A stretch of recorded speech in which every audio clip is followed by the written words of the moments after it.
Yo, what is up, YouTube? It's your boy, Legend, and we are back with another video. What if Naruto was a solo badass? Part 3. Now, I know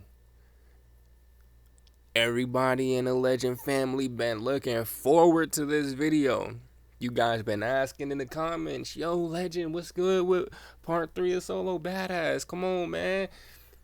Well, here it is. What if Naruto was a solo badass part 3? If you guys like this video, make sure you hit the like button. Subscribe while you at it. I'll wait. Hit the like button. Hit the like button. You hit it? Alright. Now hit that subscribe button. Alright. Alright. Cool. Now, without further ado, let's get into this intro so we can start this what if. さすがは仮にも影の名を背負う忍びたちだ。ならば内浜田らも全力で答えよう。おかげも何も全てが無駄になることに。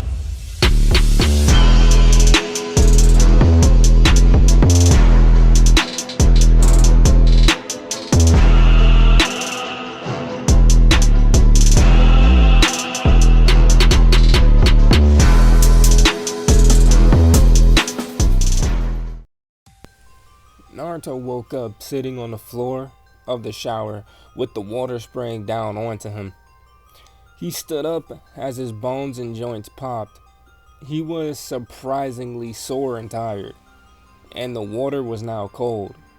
Naruto turned off the water and stepped out of the shower, wrapping his bottom half with the towel. He exited the bathroom and went to his room. When he got there, he saw his pissed off mother sitting on his bed. He had kept her waiting all night, and she looked exhausted. I'm gonna let you off easy. I checked on you while you were in the shower. I don't know what kind of mission you did, but you were obviously worn out by it. But next time, don't keep me waiting. Kushina then stood and walked out of his room, leaving her son, or lover, alone. Naruto said nothing as he just fell forward onto his bed.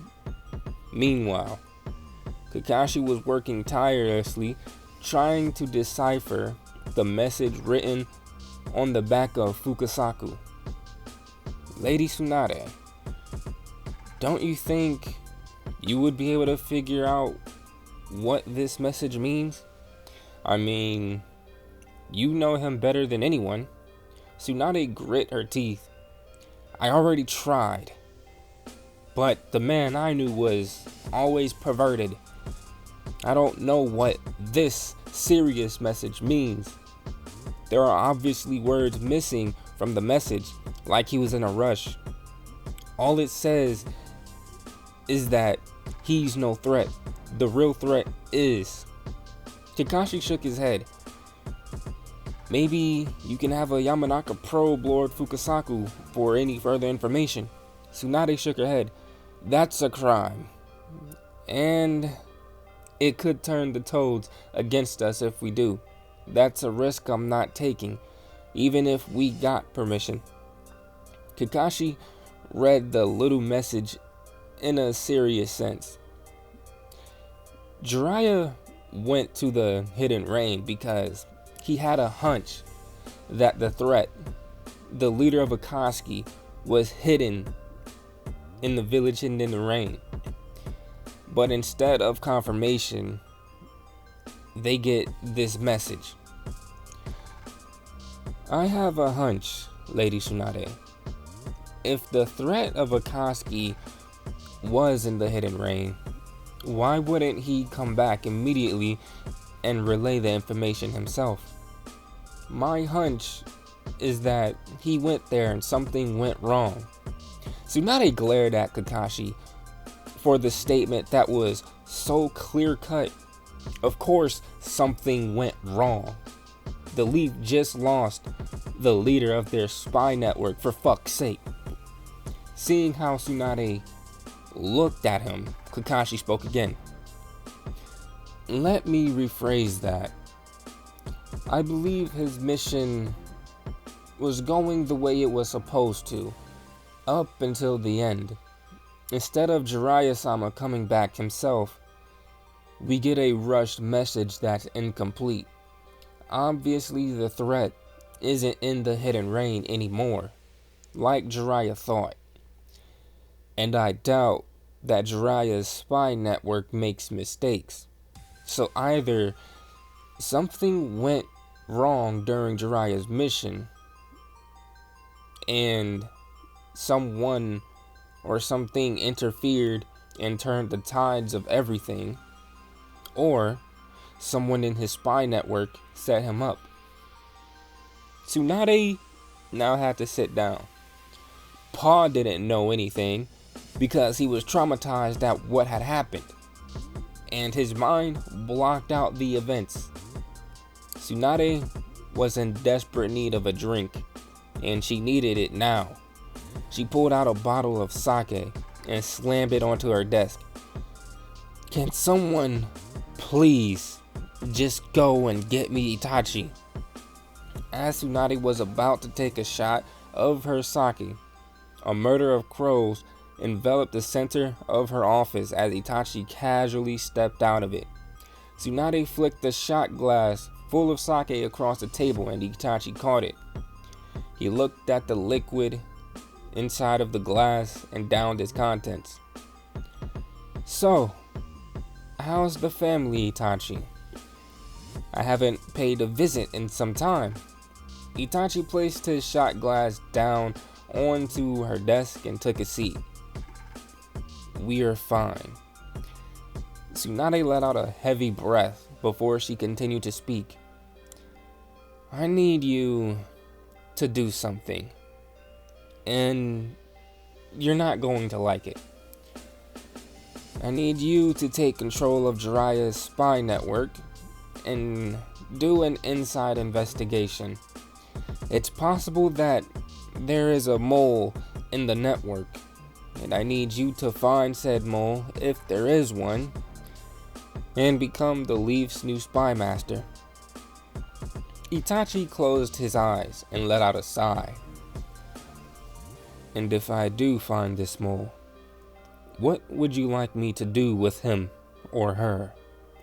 Tsunade slid Itachi's new salary across the table. Burn them alive. Itachi picked up the money from the desk and rose an eyebrow. 3 million Ryu. Tsunade nodded. That's how much Jiraiya was paid as our former spy master. Now, you're our spy master. You will be paid the same amount. Itachi nodded. It was a huge promotion for him, but now he had far more responsibility. I'll begin my duties as Konoha's spy master tomorrow morning at 3. Tsunade nodded. Itachi was being mature about everything. Itachi, one more thing. As of right now, you are the first member of the next generation Sannin. With that being said, you will have travel access to all villages throughout the Elemental Nations starting tomorrow. Itachi nodded. That was something he most definitely was not expecting. And with that, Itachi left in a murder of crows to get his new preparations done. Meanwhile, with Naruto lay on his bed, catching up on some much needed sleep. His body also needed the rest due to the stress that it was put through. He was enjoying his sleep when he heard a deep rumbling voice of Kurama. I recommend that you wake up, unless you want to be ripped limb from limb by a torture cage. Naruto's eyes snapped open as he reached underneath the pillow and grabbed the kunai that he hid and launched it into a corner of the room. A figure in a black trench coat and a black cap darted away as the kunai missed, causing the man to hide within another shadow. Naruto flipped over his bed as 3 kunai embedded where he once was. He stood and tossed up the sheets into the air to cut off the line of sight between him and the woman that was with the man. Once the sheets hit the ground, the man that was hiding within the shadows felt cold steel on his neck. "What are you doing here, Ibiki, Anko?" Anko herself swallowed hard, as her head was tilted back in an uncomfortable position. If she were to put her head back down into its original position, her jugular would be punctured by Naruto's kunai. Ibiki clapped a few times. "Very good, recruit. The Uchiha family taught you well. Make sure to give Itachi and Mikoto our thanks. Now, as to why we are here today. It's the perfect time to complete your torture and escape training." Naruto removed his kunai from Ibiki's neck, and same with Anko's. Anko rubbed her neck. She wasn't used to ending up in a compromising position like that. Naruto got dressed in a normal black and green Jonin attire. "Alright, let's go and get this over with." The 3 of them body flickered away, all linking hands with one another. When they reappeared, Naruto looked around at the unfamiliar surroundings. "Where are we?" Anko smiled. "This is our secret Anbu outpost located 8 cliques behind the village. Every Anbu and interrogation worker knows where this place is. And this is where you will go through hell."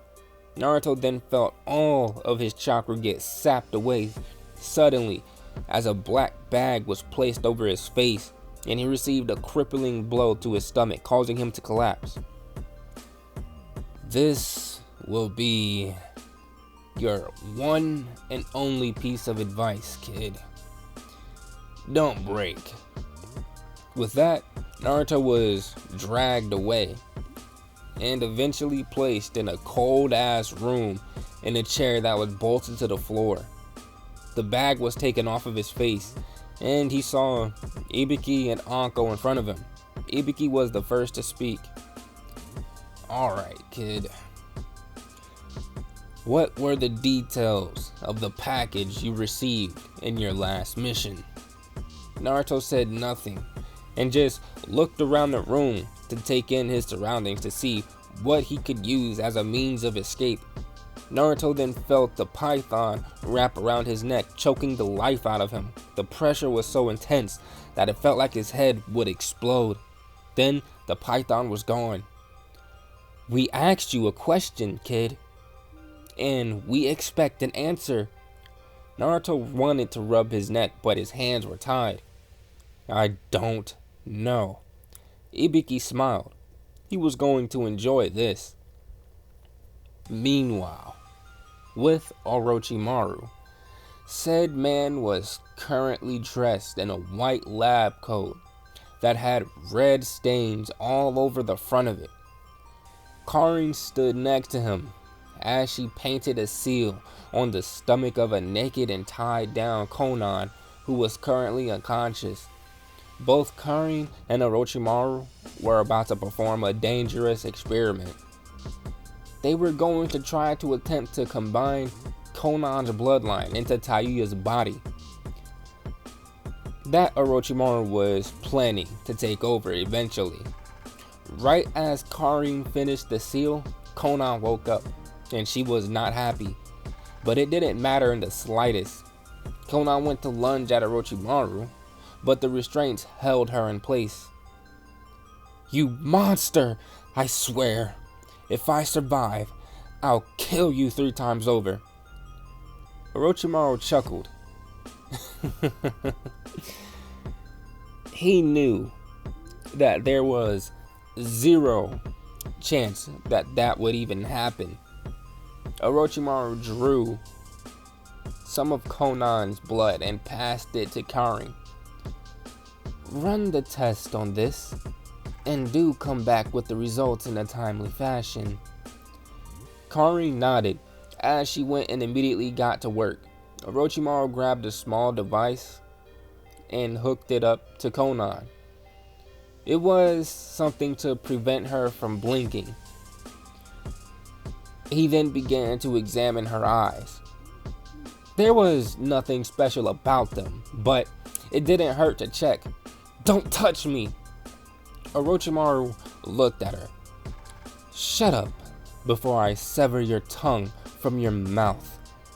Karin then came back with papers for Conan's blood work. And then she left. Orochimaru flipped through the pages and smiled. "I see. So that's how your bloodline is connected to you. This procedure may be easier than previously expected, though it will be very painful. But who would have thought that your blood work would show that your chakra network was slightly similar to that of an Uzumaki?"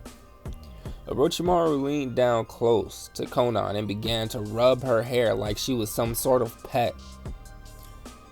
"You really don't know how much easier you made my work." Orochimaru then stuck her with a needle, putting her to sleep.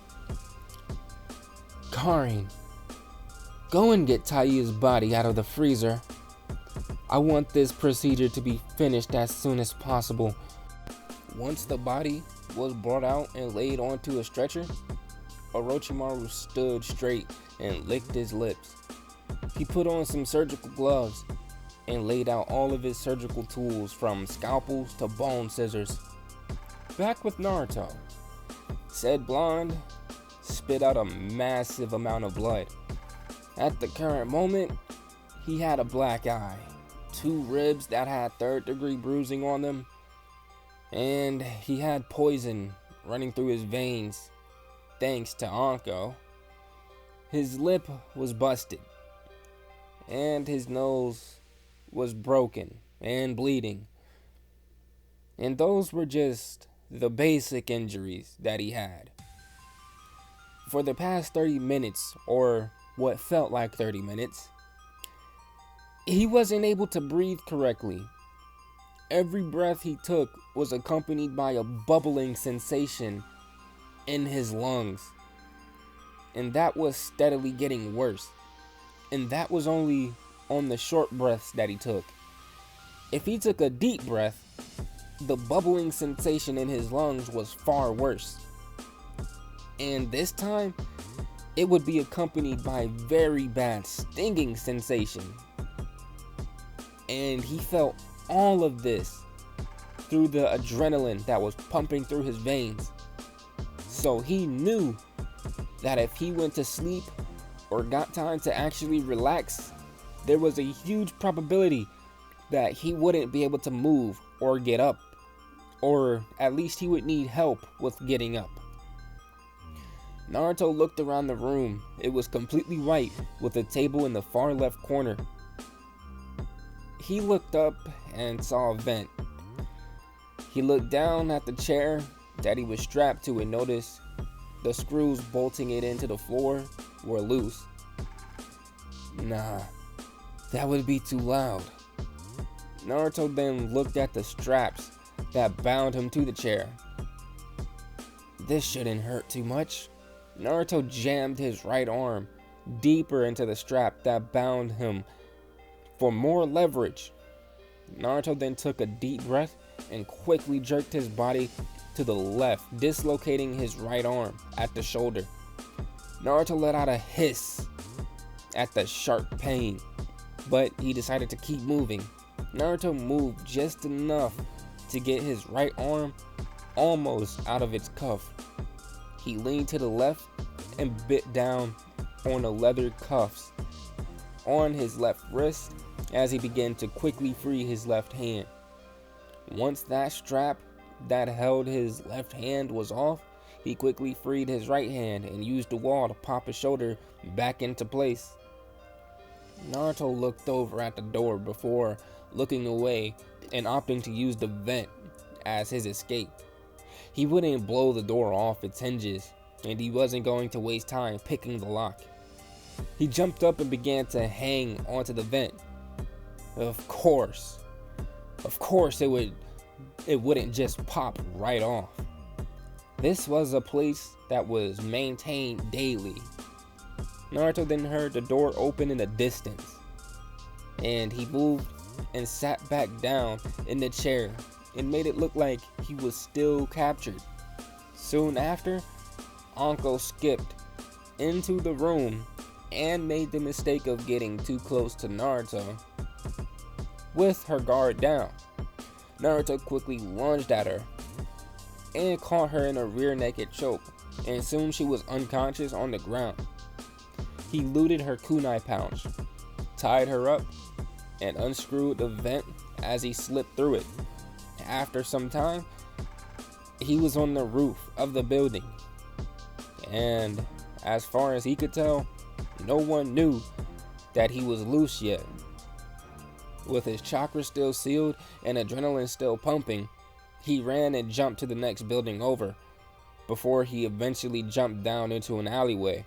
Catching his breath the best he could, he walked to the entrance of the outpost and made his way back to the Hidden Leaf village.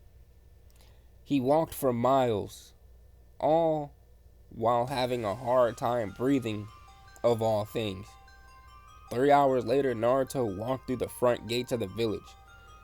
Naruto panted and leaned on the gates for a bit. Almost there. Naruto continued to walk. He went past his home where his mother was no doubt worried for him, past the Hokage's office where he was supposed to report, past the hospital where he most likely should have gone for treatment, and finally arrived at Ino's house. He knocked on the door and slumped against the wall before Ino finally opened the door. "Mind if I spend the night with you?" Ino looked horrified when she saw him. "Oh my god, Naruto, what happened?" Ino instantly pulled him inside and guided him into her bedroom and laid him down. Ino quickly went and grabbed a bucket of water, towels, alcohol, needle and thread, ice packs, and bandage wraps. Ino immediately started tending to the wounds of her mans, starting with the blood that was under his nose from it being broken. She wiped all the blood from his face and body. She then began to clean whatever open wounds that he had with alcohol. She slowly removed all the poison from his body. "So, you want to tell me why you look like you just got done fighting for your life?" Naruto mumbled something incoherent, causing Ino to flick him on the forehead. "Speak up, please." Naruto coughed up blood onto a towel and spoke. "Today was the day that I went and did my hostage training for Anbu." Hearing this only managed to do nothing but piss Ino off. "What? And you don't think that they went too fucking far?" Naruto winced at the loudness of her voice. "Babe, please. Not right now. I'm tired and I'm hurting. I just want to get cleaned up and get some sleep before I check in with Bachan tomorrow." Ino took a deep breath and relented as she continued to clean Naruto's wounds. Once she was done, she went to bandage them, but Naruto stopped her. "Not now. I'm going to take a shower. Do I have any spare undergarments here?" Ino smirked. "Of course you do. What kind of question is that?" Naruto got a pair of underwear and went to shower. He waited for the water to heat up before he stepped inside. Ino then got into the shower with him and began to help him wash off. For a good part of a minute, Naruto didn't move. He just stood under the water as Ino washed his chest. He just stared at her naked form. He's seen some sexy woman in the nude, like, not to be nasty, but like his mom, and on accident, Mikoto, when he was 15. But Ino was a different story. She was no doubt sexy, but in a good way, she had a higher body fat percentage out of all the other girls his age. And because she took her shinobi life seriously, her body fat was distributed in the perfect areas. Her bosom wasn't too small nor too big. Her stomach wasn't flat at all. She actually had a slight 4-pack. Her thighs were a nice mix of muscle and fat. And her ass, well, it was the same as her thighs. Not to mention how nice her long legs were. Naruto finally came out of his trance. And finally, he started to wash himself. He made sure that every inch of himself was clean. He then turned off the water and dried off with Ino. The two of them then went back to her bedroom and lay down, with Ino wrapping her arm around Naruto's midriff and tangling one of her legs up with his. Naruto himself slowly and painfully wrapped an arm around her and gave her a good night kiss. His last words before he went to sleep were, "You're too good for me." But guys, I'm going to end it off right there. If you guys enjoyed the video, make sure you hit that like button, subscribe while you're at it. But without further ado, I am out, and I will see you guys in the next video. Make sure to hit that like button, subscribe while you're at it. But without further ado, I'm out, and I will see you guys in the next one. Peace.